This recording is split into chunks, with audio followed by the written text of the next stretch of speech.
The NBA trade deadline is now over, but the work to be done from the Sixers' perspective, from a roster construction standpoint, is not over.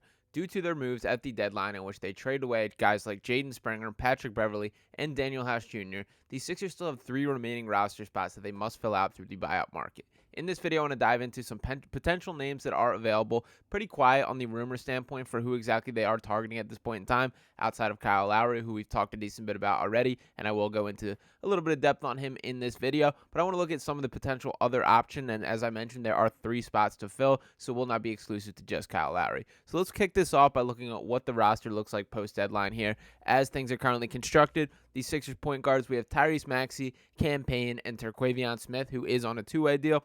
I also just want to put a little note in here. I'm not a Cam Payne guy. I'm not super optimistic about what he's going to bring to this Sixers team. I know he's a more willing and better shooter than Patrick Beverley, but I think Pat Bev is pretty much an all-around better basketball in just about every other area of play. I hope to be proved wrong, and I will approach this with an open mind, but my best memories of Cam Payne are from many years ago, and essentially remember him as much more of an energy and a hype guy than things that he does with his basketball ability. Hopefully he proves me wrong and he does bring something to this team. They absolutely have a need for a backup point guard, especially after moving on from Pat Bev, so we will see how that plays itself out there. Beyond that shooting guard, we have DeAnthony Melton, who still remains injured, Buddy Hield, and Ricky Council IV, also on a 2-way contract there for Ricky.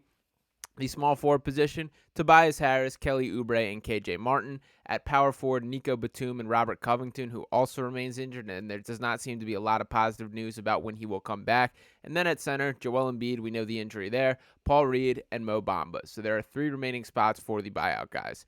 This isn't great. This doesn't make me feel great looking at it in fully constructed. We will see what these final spots remain to be seen and what they will play out to be. But I guess one of my greater frustrations is the NBA season does not stop. There is a Sixers game tonight at the time that I'm recording this, and they have to find ways to at least put a team on the floor. That with Buddy Hield and Cam Payne still waiting on going through their physicals and being officially cleared for this trade to conclude, the Sixers are going to be super short-handed tonight. At the point of me recording this, Tyrese Maxey has been now thrown on the injury report as questionable. They're going to have like 7 guys on the floor, that including the 2-way guys. Kenny Lofton I'll throw in the mix that I forgot to include in that initial roster there. But I will say that I do think from an organizational standpoint that they do look at Ricky Council IV and Terquavion Smith in a little bit different light than is the case with Kenny Lofton. A lot of that being that Turk Smith and Ricky Council IV are essentially homegrown guys that they have brought in after the draft this year, immediately pounced on them as undrafted free agents, guys that I've been excited about from the beginning, and frankly, guys that I see with a better NBA future than Kenny Lofton.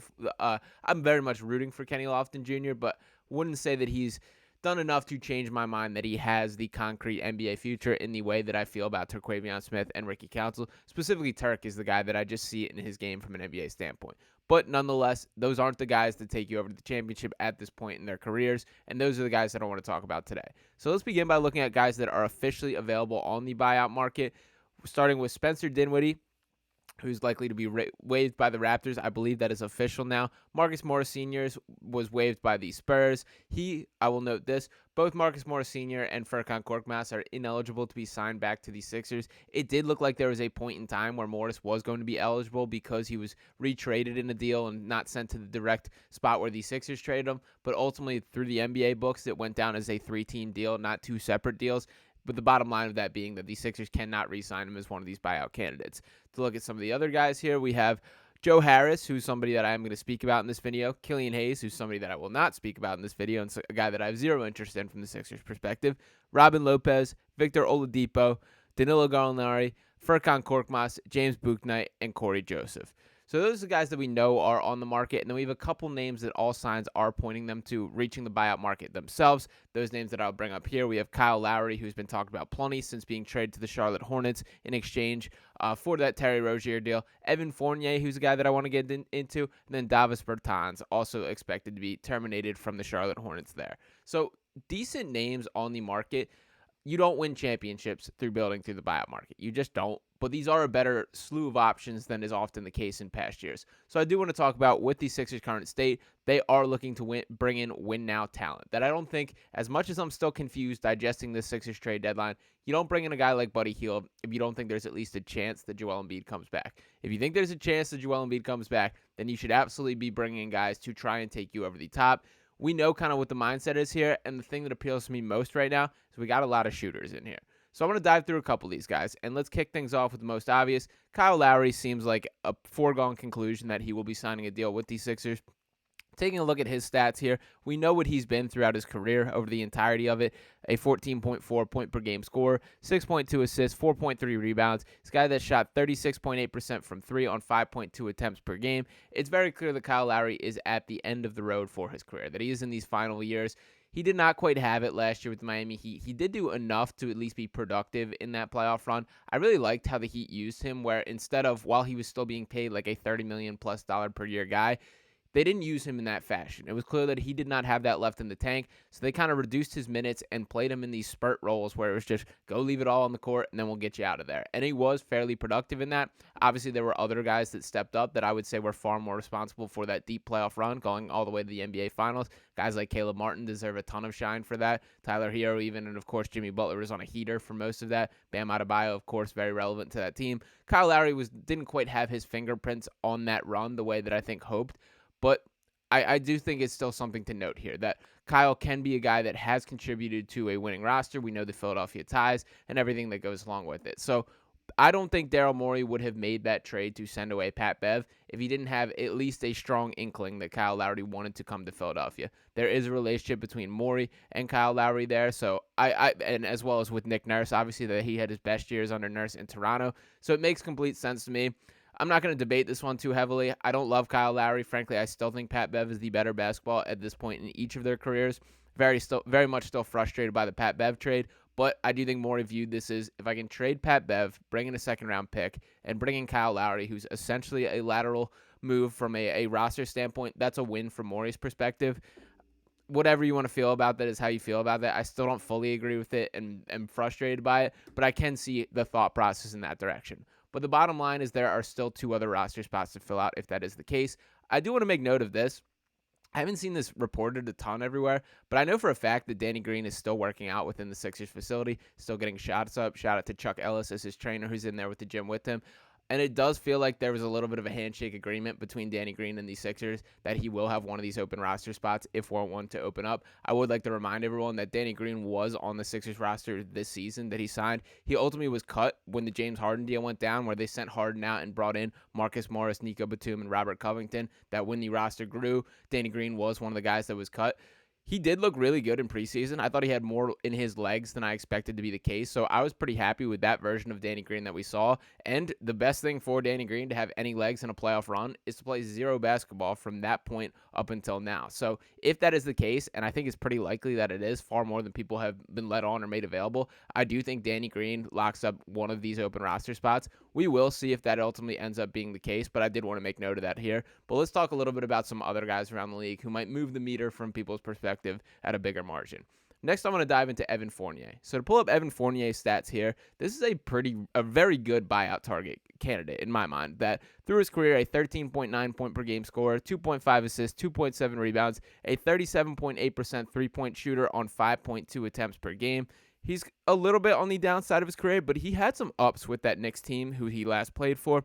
Even looking back at that 21-22 year, averaged 14.1 points per game, shot 38.9% from 3 on 7.7 three-point attempts per game. I love that. And Fournier is a guy with a little bit of size that he's not a great defender, not a guy that I would be super hyped about matching up with some opponents' top options or perimeter threats, but he's at least capable, has the NBA look, has the experience, and he is capable of catching fire and laying in points. That I think at this point with the Sixers, as they're looking to tread water a little bit, that one of the factors that should be considered is looking for guys that can go on heaters, that they can get red hot, hit a bunch of consecutive three-pointers or a bunch of buckets, and at least keep the team afloat. As I look at this roster, there's just not a lot of ways that I see consistent offense. When you think about how much it comes and goes with guys like Kelly Oubre, Tobias Harris, and even Tyrese Maxey looks like he's hit a little bit of a wall. Some of that is I know he's fighting illness and just tired at this point in the season, so don't want to come down too hard on Maxey. But when you're looking for ways to have sustainable offense, I think the more guys that you can get that have that potential to catch fire is a good thing for this overall franchise. Evan Fournier absolutely fits that. I think he fits the need for the team from a shooting standpoint, and I am buying into this concept essentially at this point in time of get as many shooters as you can possibly get. That when Joel Embiid returns to the floor, assuming that that is this year, and I do still feel that it is this year, that as much as I am frustrated by the lack of direction, the confusion in the decision making, I don't think Daryl Morey trades for Buddy Hield if you don't think there's a chance that Embiid is back. If you believe that is the case, then you still must operate as if that is the case. So you have to bring in these win now guys, and we've seen what Embiid and shooters can do.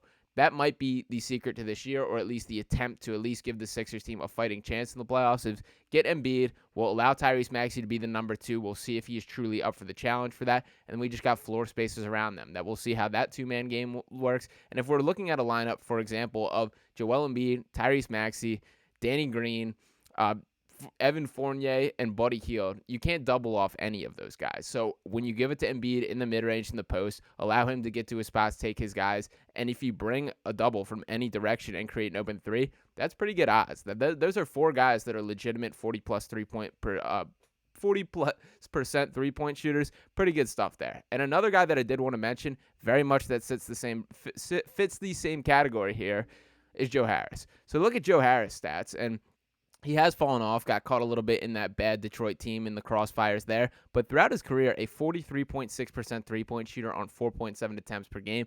2 seasons in his career, he's led the NBA in three-point percentage at 47.4% and 47.5%, and those are not just like small sample size flukes. He shot 47.5% on 6.4 three-point attempts per game while playing in 69 games in that season. That's a ridiculous combination of volume and efficiency, and there was a point in time where Joe Harris was a legitimate high-level role player at the NBA. I don't know how much he has left in the tank. I do think him being left out of the Pistons rotation was far more about giving the young guys a chance to develop than anything it says about Joe Harris specifically. And he had his best years playing off the gravity of guys like Kevin Durant, Kyrie Irving, even James Harden with that Brooklyn team.